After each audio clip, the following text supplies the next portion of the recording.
Mummy जी, बेटी और बहू की तकलीफ एक, तो बेटी बेचारी और बहू चालाक कैसे। बहू तुम्हारा ही ठीक है, कितने आराम से अपने घर में ठाठ से रहती हो, डाइनिंग टेबल पर बैठकर अपने पति के साथ खाती हो और खिलाती हो। मन हुआ तो काम किया, वरना कल पर टाल दिया। और एक मेरी रेखा बेटी है, जिसे एक पल की भी फुर्सत नहीं मिलती है। हाँ माँ भाई, नौकरी करने वाली औरतों को कहाँ आराम मिलता है, बेचारी दिन रात करती रहती है। सुगंधा जी ने अपनी बहू नेहा से कहती है। नेहा मुस्कुरा कर बोली, मम्मी जी, एक हाउसवाइफ का काम आसान नहीं होता है।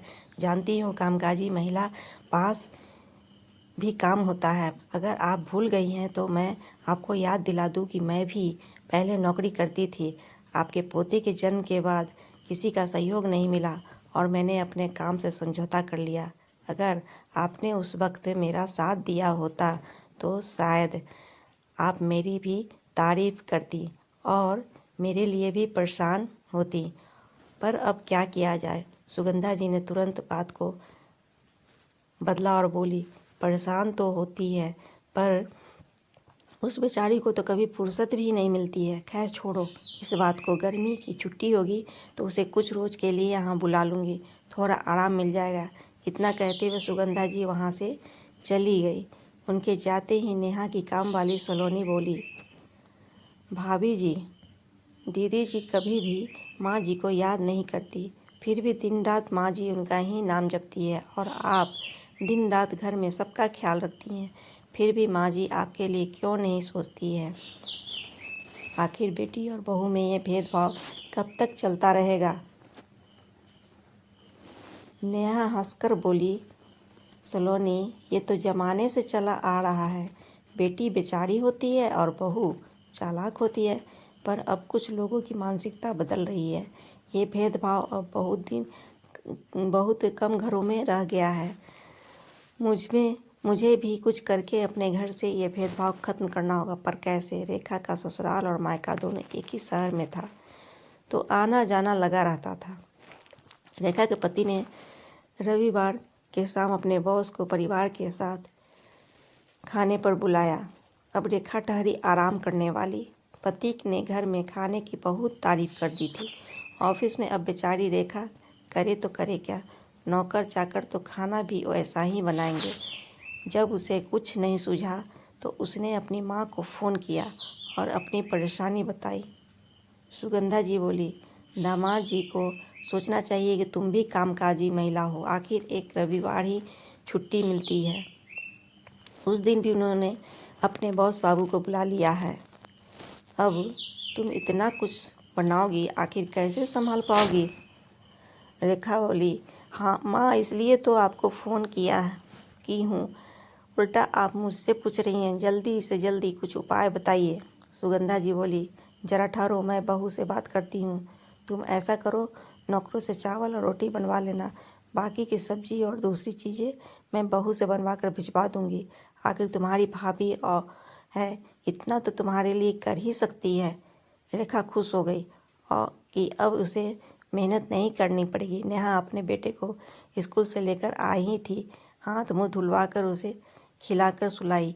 सुगंधा जी बोली, बहू, लगता है बबलू पोता को लाते लाते तुम थक जाती हो।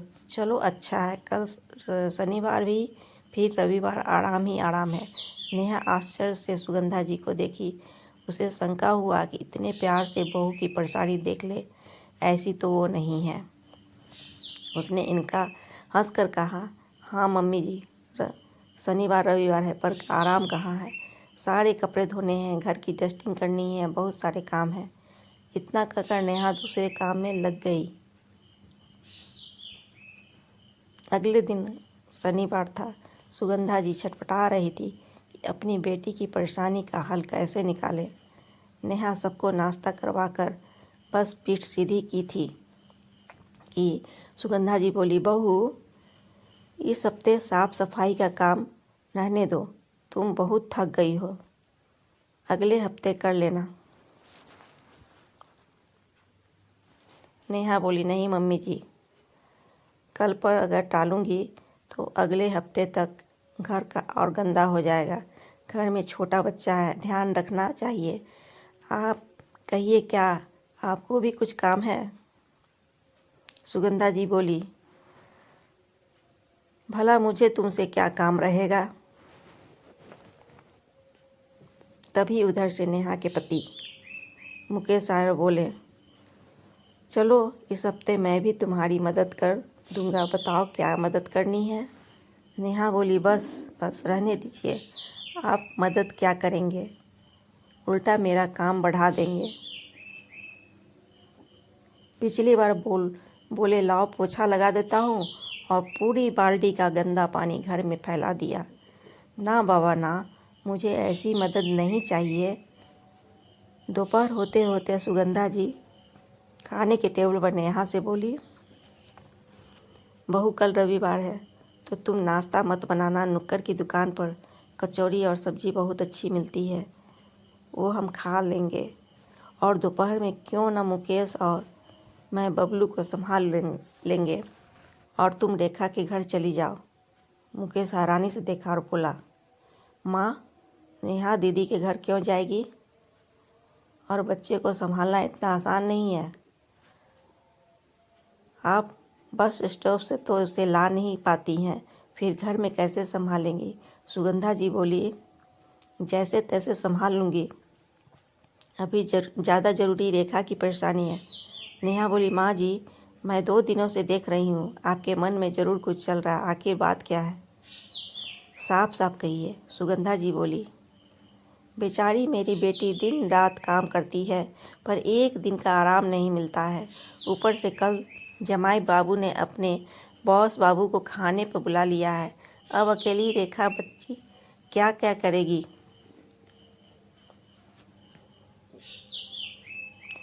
मैंने उससे कह दिया नौकरों से रोटी चावल बनवा लेगी। अब या तो तुम यहाँ जाकर बाकी चीज़ें बना दो या फिर यहाँ से बनाकर उसके घर भिजवा दो, उसकी थोड़ी मदद हो जाएगी। नेहा बोली, माँ जी, अगर बहुत ज़रूरी होता या वो लोग बीमार होते तो आपके कहने की ज़रूरत नहीं थी, मैं बिना बोले वहाँ जाकर उनकी मदद कर देती। पर अगर उनके घर में कोई मेहमान आ रहा है तो मैं जाकर खाना बनाऊंगी, क्या मेरे घर में काम की कमी है। छोटा बच्चा है, घर के 100 काम होते हैं, क्या आपको कभी भी मेरी तकलीफ़ नहीं दिखती है। सुगंधा जी बोली, बहू तुम तो बहुत चालाक हो, कैसे अपनी तकलीफ़ों की गिनती अपने पति के सामने कर रही हो। मैंने तो उसे हाँ कर दिया है, अब वो बेचारी क्या करेगी। अपना नहीं तो मेरे शब्दों का ही तो लाज रखो।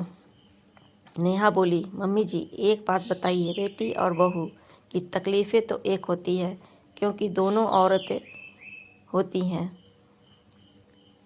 तो बेटी बेचारी और बहू चालाक कैसे हो जाती है। ठीक है, फिर भी आप कहती हैं तो आपकी इज्जत रखने के लिए मैं खाना बनाकर भेज दूंगी। नेहा की आंखें नम हो गई थी।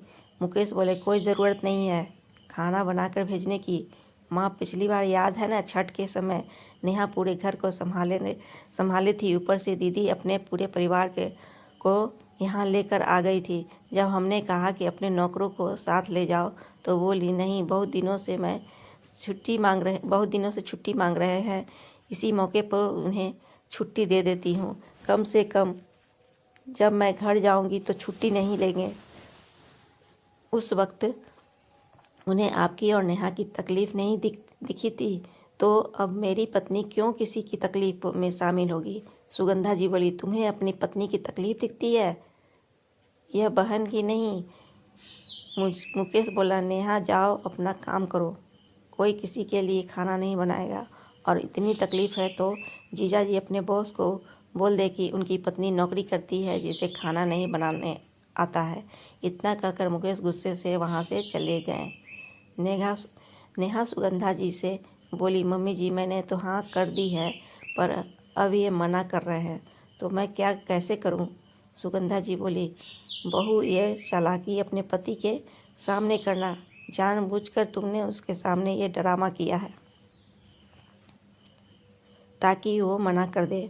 अब अच्छी बहू बनने का ढोंग कर रही हो। सुगंधा जी गुस्से में उस कमरे में चली गई। रात में सुगंधा जी ने खाना अपने कमरे में मंगवाया। नेहा मुकेश से बोले, सुनिए, इस बार मम्मी जी की बात रखने के लिए मान जाइए। अगली बार से आपकी बात कभी नहीं टालूंगी। सोचिए, नंदोई जी की इज्जत का सवाल है। नेहा ने बहुत समझाया, तब मुकेश मान गए। अगले दिन नेहा 3-4 तरह की सब्जी, दाल, कोफ्ते सब बनाकर मुकेश से अपनी ननद के घर भिजवाई।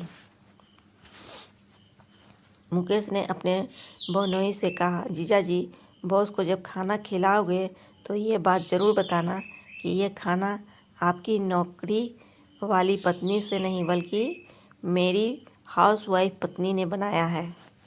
अगले दिन नेहा की नंदोई का फ़ोन आया। उन्होंने नेहा को बहुत बहुत धन्यवाद कहा और अपनी सास को 4 बातें सुनाई। मम्मी जी, काश कि आपने अपनी बेटी को भी कुछ सिखाया होता तो आज मुझे अपनी इज्जत रखने के लिए अपने ससुराल का मुंह नहीं देखना पड़ता। जैसे घर परिवार के लिए बहू की नौकरी छुड़ाई, काश कि बेटी को भी समझाया होता। कितनी औरतें होती हैं जो नौकरी, बच्चे संभालते हुए घर भी संभालती हैं।